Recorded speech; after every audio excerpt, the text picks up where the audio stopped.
Welcome to Maths with AJD, still on spectral analysis. In this video, we'll be considering spectral estimation with Python, Matlab, and R. Of course, the disclaimer is that I basically use Python, but I'm going to show some codes in Matlab and R. Though I won't be able to run them because I don't have the interface for running them right now. But then you can see the code. They basically do the same thing like what the Python code will be doing. Okay, so spectral estimation with Python, Matlab, and R. So here what we are doing is to explore periodogram and Welch's method for estimating the power spectral density of stationary signals. And then we implement in Python, Matlab, and R with theory, code, and plots. So the core concepts in this case would be about PSD goal, that's power spectral density. Of course, we've seen something about this in the past. So we have an estimate of S sub XX of F. That is the frequency distribution of power in the signal x of n. Of course, when the signal is written as x of n like this, it means it is actually what is it called now? It is discrete signal. Okay, so the periodogram is given as s cap sub xx of f equals 1 over n times f sub s, the square root of the absolute value of the fast Fourier transform of the window multiplied by the signal, right? And then we have high resolution and high variance also. So that's for the periodogram in that situation.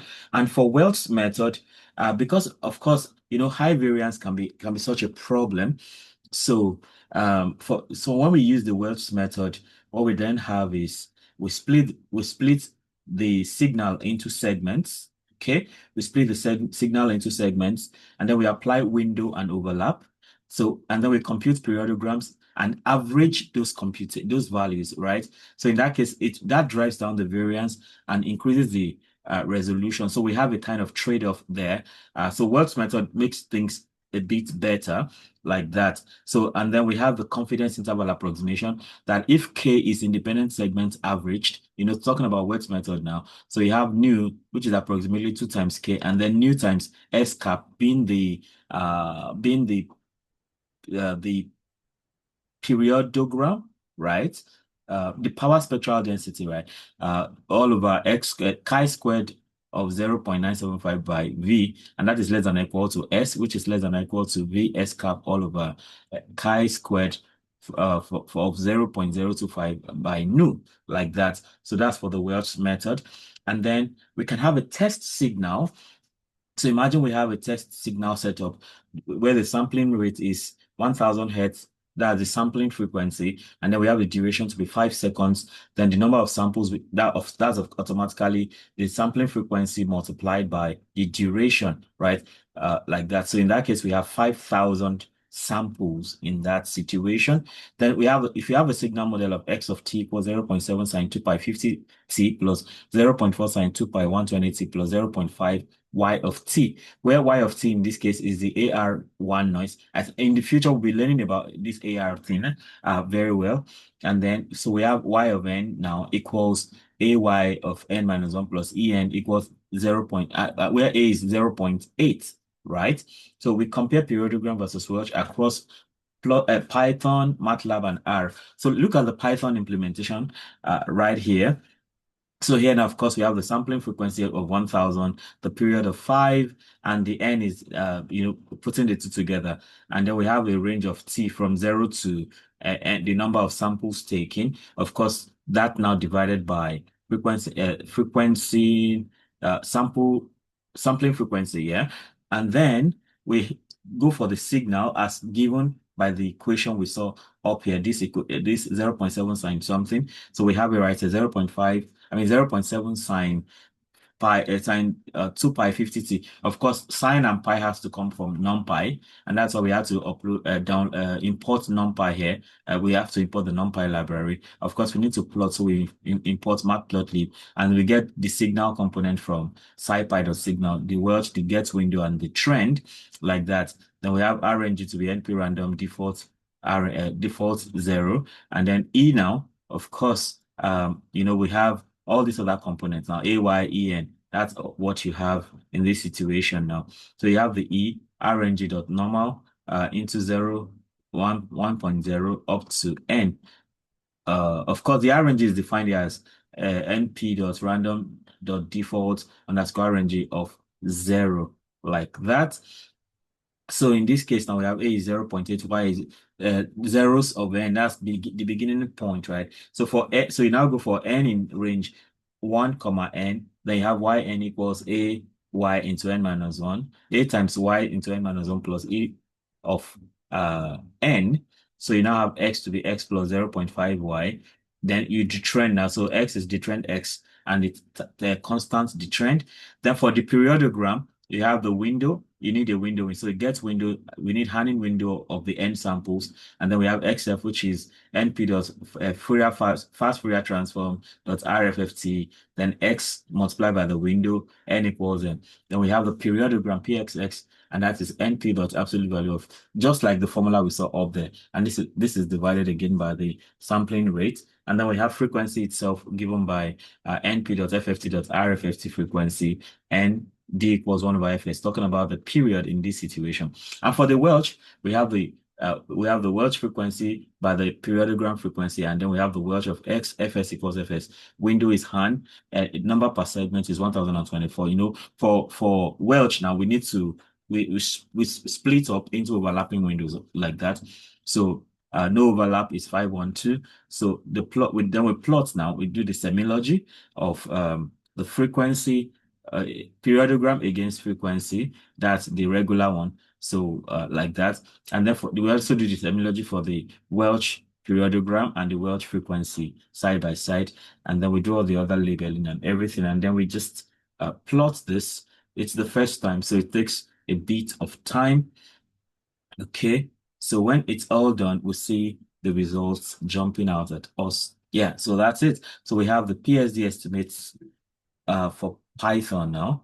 So using Python, so you see the blue color is the periodogram. So you can see it's a bit chaotic.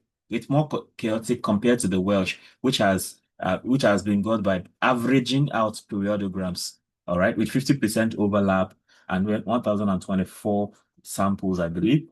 So we have the power spectral density on the right-hand side here. And you have like the highest frequency shooting a bit above 0.1 right here. So, you know, that's that. So you can see the Welch thing is actually making the periodogram way better. And that's the Python sampling, the Python implementation. Of course, this is the Matlab implementation.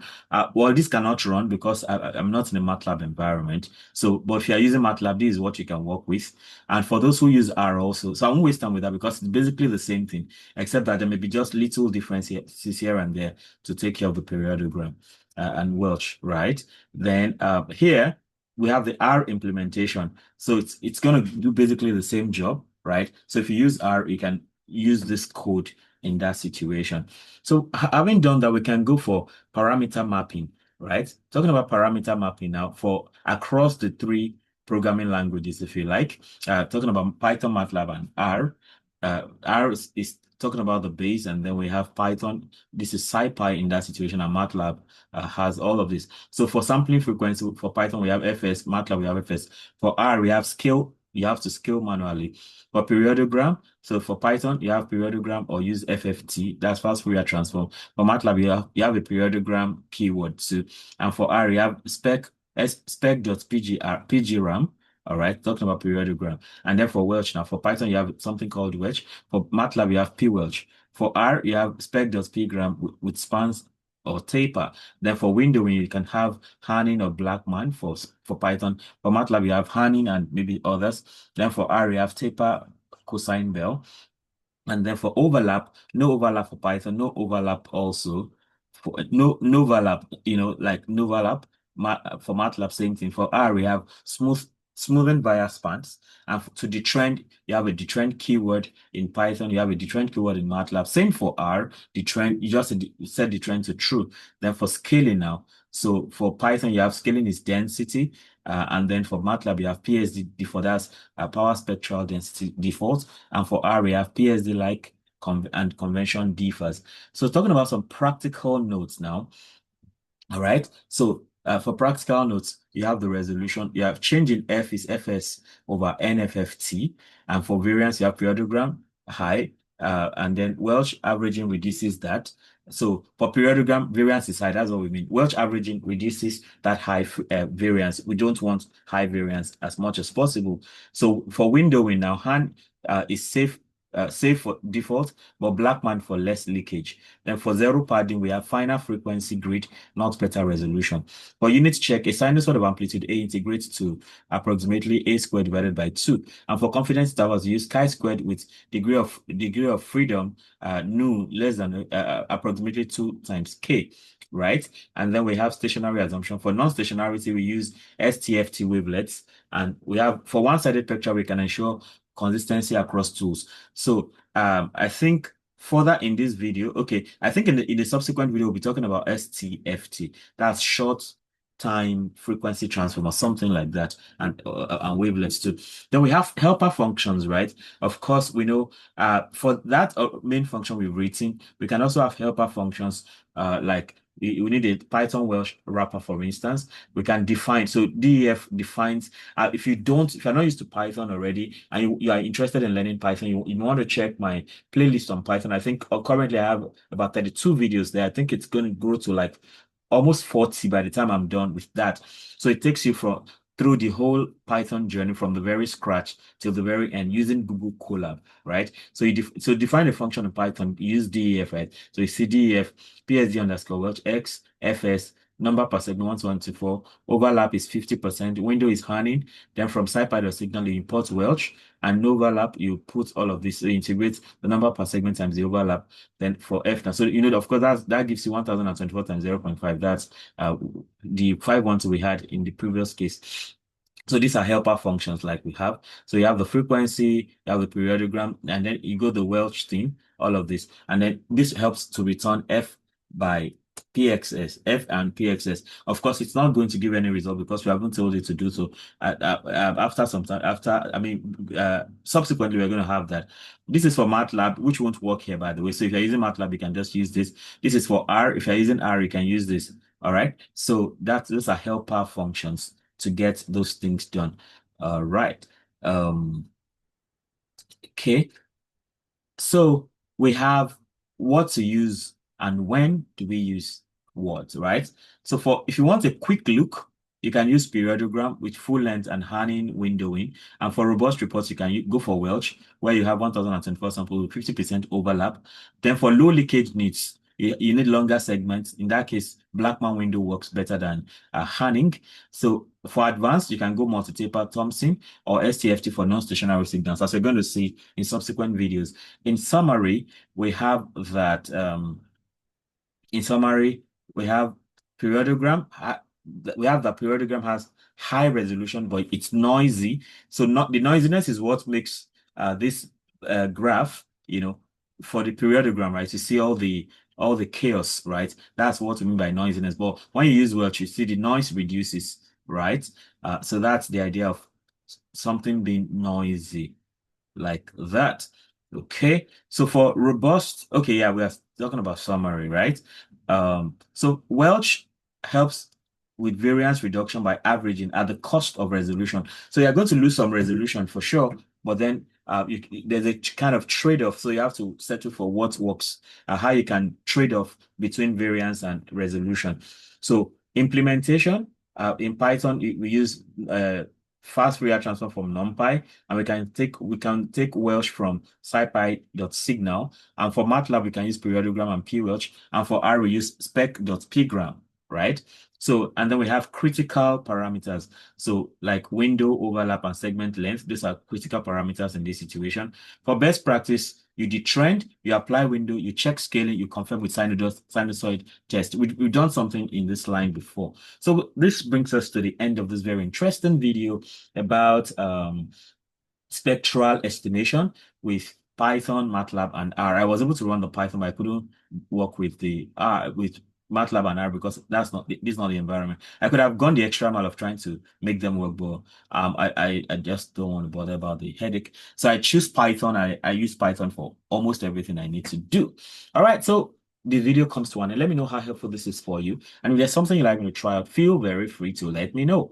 Okay. If you have subscribed already, thank you so much. If you haven't subscribed, you know you are missing a lot. So why not just go ahead, click on the subscribe button, subscribe, and then of course hit the notification bell so you can always get alerted each time a new video is released. All right, you can take it a step further. You can become a member of the channel. All right, as a member of the channel, you get some special privileges, even up to the level of having one-on-one interaction with me based on our agreements. Okay, and ultimately, you don't want to forget to subscribe, like, share, comment, so that more people can have access to this great content I have going on here. Until I come your way again, keep doing maths, data, Python, keep doing all of these things right, because I'm really passionate about them. Bye.